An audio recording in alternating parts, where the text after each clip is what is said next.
자리에 예배를 드리러 오신 모든 분들을 주님의 이름으로 환영하고 축복합니다. 함께 이 시간 기도하겠습니다. 기도합니다. 사랑하는 하나님 아버지 참 감사드립니다. 오늘도 주님 앞에 나와서 예배 드릴 수 있도록 인도하여 주시는 은혜에 감사드립니다. 하나님, 이 시간 홀로 주님만을 예배합니다. 주님 홀로 영광 받아 주시옵소서. 우리의 예배를 기쁘게 받아 주시옵소서. 사랑하는 하나님 아버지, 이 시간 주님의 말씀을 듣는 우리에게 성령님의 은혜와 지혜로 지도하여 주시고 가르쳐 주시옵소서. 주님을 의지합니다. 주님 맡겨드립니다. 감사드립니다. 이 모든 말씀 우리 구주 예수 그리스도의 이름으로 기도드립니다. 아멘. 오늘 설교의 주제는 부모님을 공경하고 정결함을 유지하십시오입니다. 부모님을 공경하고 정결함을 유지하십시오입니다. 오늘 하나님의 말씀 신명기 21장 18절에서 23절까지의 말씀입니다. 제가 18절에서 21절까지의 말씀 읽겠습니다. 사람에게 완악하고 패역한 아들이 있어 그의 아버지의 말이나 그 어머니의 말에 순종하지 아니하고 어머니가 징계하여도 순종하지 아니하거든. 그의 부모가 그를 끌고 성문에 이르러 그 성읍 장로들에게 나아가서 그 성읍 장로들에게 말하기를 우리의 이 자식은 완악하고 패역하여 우리 말을 듣지 아니하고 방탕하며 술에 잠긴 자라 하면 그 성읍의 모든 사람들이 그를 돌로 쳐 죽일지니 이같이 네가 너희 중에서 악을 제하라. 그리하면 온 이스라엘이 듣고 두려워하니라. 만약 한 남자에게 패역한 아들이 있어 그가 마음이 고집스럽고 반항심이 있어 자기 부모에게 순종하지도 훈계할 때에 귀 기울이지 않았을 때 이렇게 하십시오. 그 부모는 그를 잡아다가 성문 앞에서 장로들에게 데려가서 이렇게 말하십시오.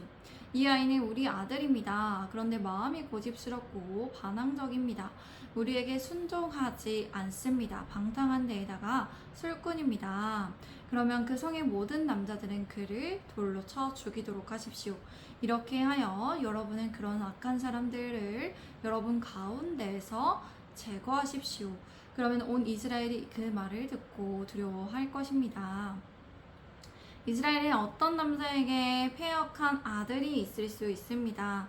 이 패역한 아들이란 완악한 고집스러운 불순종하는 반응하는 아들을 말합니다. 이러한 아들은 부모가 다루기 힘든 삐뚤어진 아들을 의미합니다. 이런 아들은 부모의 목소리를 듣지 않습니다. 부모의 꾸짖음에 귀 기울이지 않습니다. 그는 자기 생각이 강하고 고집이 셉니다. 그런데 이러한 아들은 징계를 하더라도 교훈하며 훈계하더라도 순종하지 않습니다. 부모는 자녀의 교육에 대한 최종 책임자입니다. 그렇게 징계나 훈련을 통해서 자녀가 바른 길을 가도록 교육해야 합니다. 부모는 이런 경우 반항하는 아들을 그냥 방치할 수 없다는 것이죠. 부모는 이런 경우 그 아들을 붙잡아 성문 앞에 장로들에게 데리고 가야 합니다. 부모가 자녀 교육을 해도 불순종하는 경우 공동체에서 함께 책임을 지게 되어 있습니다. 그렇게 부모는 성읍의 장로들에게 아들의 행위를 말해야 합니다. 완고하고 불순종하여 여호와의 신앙을 떠나 있음을 그렇게 고발해야 합니다. 그 아들은 많이 먹고 술 취한 자임을 밝혀야 합니다. 이것을 들은 장로들은 성읍 사람들이 그 아들을 돌로 쳐 죽이도록 했습니다. 이렇게 하여 이스라엘의 악을 제거하도록 했습니다. 불순종하지 않는 아들을 쳐 죽인 사건이 이스라엘이 알게 되면 듣는 사람은 두려워하게 된다는 것이죠. 사실 이런 율법은 현 시대에 적용하기 어렵습니다. 자식이 귀한 시대이라 부모에게 불순종하는 아들이 있고 교육하고 징계해서 말을 안 듣는 자식이 있다고 하더라도 어떻습니까? 그 자식을 고발하여 하는 것은 굉장히 어려운 일입니다. 그러나 우리는 생각해 볼 수 있습니다. 이렇게 철저히 하나님의 말씀에 의해 엄격하게 기준을 세우신 하나님께서는 하나님의 질서가 이렇게 세워지기를 원하셨습니다. 우리 하나님께서는 부모를 공경하는 질서를 세우기를 원하셨다는 것을 우리가 알 수 있다는 것이에요. 이런 규례를 지킴으로써 하나님께서는 자식들이 부모를 존중하고 공경하도록 하셨습니다. 이 계명은 제5계명에 해당합니다. 하나님께서는 엄격한 율법을 통해서 이스라엘 백성이 하나님의 백성으로서 주님의 백성으로서 죄를 멀리 하기를 간절히 원하셨던 것이죠. 우리 함께 22절에서 23절까지 말씀 읽겠습니다. 시작. 사람이 만일 죽을 죄를 범함으로 네가 그를 죽여 나무 위에 달거든 그 시체를 나무 위에 밤새도록 두지 말고 그날에 장사하여 네 하나님 여호와께서 네게 기업으로 주시는 땅을 더럽히지 말라. 나무에 달린 자는 하나님께 저주를 받았음이라.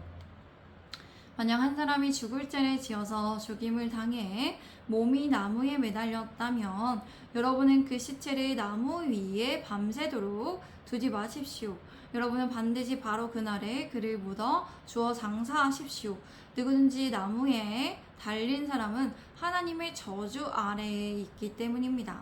그렇게 여러분은 하나님 여호와께서 주시는 그 땅을 더럽히지 않기 위해 그렇게 하십시오. 이스라엘 백성 가운데 어떤 사람이 사형에 해당하는 죄를 지었기에 그를 나무에 매달았을 경우가 있었습니다. 이러한 죽음의 판결에 죄 있는 경우는 사형에 처해 있는 중대한 자에게 해당하는 것이었어요. 이스라엘 사회에서는 죄인을 처형하는 일반적인 경우 어떻게 죽이도록 했었어요? 우리가 그 전에 배웠는데 돌로 쳐 죽이도록 했죠. 그래서 그 위에 돌 무더기를 쌓아 그것이 무덤에 대게 하는 것이 일반적이었습니다. 그런데 극악적인 그런 가장 나쁜 죄의 경우 처형한 이후에 시체를 나무에 매달게 했어요. 이렇게 함으로써 본보기가 되게 하는 것이죠. 본보기가 되게 함으로써 저주와 형벌과 죄에 대한 경고의 메시지를 이스라엘 백성들에게 줄 수 있다는 것이죠. 그런데 이런 경우 다른 주변 나라들은 어떻게 했을까요? 일반적으로 다른 경우에 그 죄인을 처형하는 방치하여 새들이 먹게 했습니다. 우리 고대 그런 영화 같은 데 보면 볼 수 있잖아요. 그렇죠? 새들이 먹게 하죠. 그러나 이스라엘은 다른 나라와 같이 나무에 달려있도록 밤새도록 방치할 수 없게 했어요. 하나님께서는 하나님의 형상대로 사람을 창조했기 때문에 그 악을 넘어서 행하는 것을 원하지 않으세요. 그들은 그날에 장사해야 합니다. 그들은 당일에 확실히 장사해 내야 합니다. 장사를 지내야 합니다. 그런 이유가 뭐예요? 성경에서는 나무에 매달려 죽은 자는 뭐라고 되어 있습니까? 하나님께 저주를 받았다고 그렇게 하나님께서 말씀하셨습니다. 우리가 보이지 않지만 나무에 매달려 있는 자를 보면 우리가 어때요? 되게 좋지 않다라는 느낌을 받는데 그거는 영적으로 정신적으로 굉장히 좋지 않은 그 하나님의 저주가 머물러 있기 때문입니다. 아시겠죠? 그렇게 함으로써 그들은 하나님께서 주신 땅을 더럽히지 말아야 합니다. 하나님의 저주가 머물러 있으면 그 땅을 더럽히게 되는 것이기 때문이에요. 하나님께서 이렇게 하심으로써 이스라엘의 땅이 정결하게 되기를 원하셨습니다. 악인을 향한 분노에 대하여 한계를 정해 주셨다는 것이에요. 악인에 대한 분노도 악을 더 크게 만들어서 그렇게 사람으로서의 그 인격을 해치도록 하지 않으시고 하나님께서 악도 정독껏 해야 된다는 것을 알려주신 것이에요. 오늘 설교의 주제는 부모님을 공경하고 정결함을 유지하십시오입니다. 우리는 부모님을 공경함으로써 하나님께서 우리에게 주신 계명을 지켜야 합니다. 우리는 길러주시고 키워주신 부모님을 향한 감사와 또 공경하는 마음을 가지고 부모님을 섬겨야 합니다. 섬길 수 있습니다. 그리하여 하나님께서 세우신 질서를 세워가야 합니다. 지켜야 합니다. 그리고 우리는 하나님께서 주신 땅을 더럽히지 말아야 해요. 하나님의 저주가 머물러 있지 않도록 깨끗한 환경을 조성할 수 있도록 해야 합니다. 이렇게 함으로써 우리는 예수님의 제자된 교회에서 어떠한 악도 머무르지 못하게 해야 합니다. 영적으로도 정신적으로도 정결한 교회를 세워가야 합니다. 우리 예수님의 제자된 교회 성도분들이 부모님을 공경하시기 바랍니다. 그리고 주님 안에 절제하고 의롭고 거룩한 삶을 살아가며 정결함을 유지하시기 바랍니다. 우리 함께 이 시간 기도하겠습니다. 사랑하는 하나님 아버지 참 감사드립니다. 하나님께서 우리를 또 함께하여 주시고 은혜를 내려주시며 감사드립니다. 사랑하는 주님, 하나님께서 우리와 함께 하심을 믿습니다. 주님, 우리를 지켜주심을 믿습니다. 사랑하는 주님, 우리가 우리 교회를 부모님을 공경함으로써 하나님의 세워주신 질서에 맞게 또 이 땅을 하나님께서 정결하게 하시기를 원하시기 때문에 하나님 저주가 머물리지 않도록 우리가 정결하게 절제하고 또 거룩하고 의로운 생활의 삶을 앞서 나아가며 그렇게 교회를 세워갈 수 있도록 도와주시옵소서. 그렇게 이끌어 주시옵소서. 또 우리가 그렇게 결단합니다. 사랑하는 주님, 계속해서 기도합니다. 우리 예수님의 제자된 교회를 세워가는 것에 있어서 모든 필요한 힘과 능력과 지혜와 지식과 인내와 절제와 믿음과 재정과 물질을 풍성하게 채워주시옵소서. 모든 일과 관계와 절차와 감정 등이 주님 안에 잘 수월하게 이루어질 수 있도록 주님께서 주관하여 주시옵소서. 주님을 신뢰합니다. 주님을 의지합니다. 주님께 맡겨드립니다.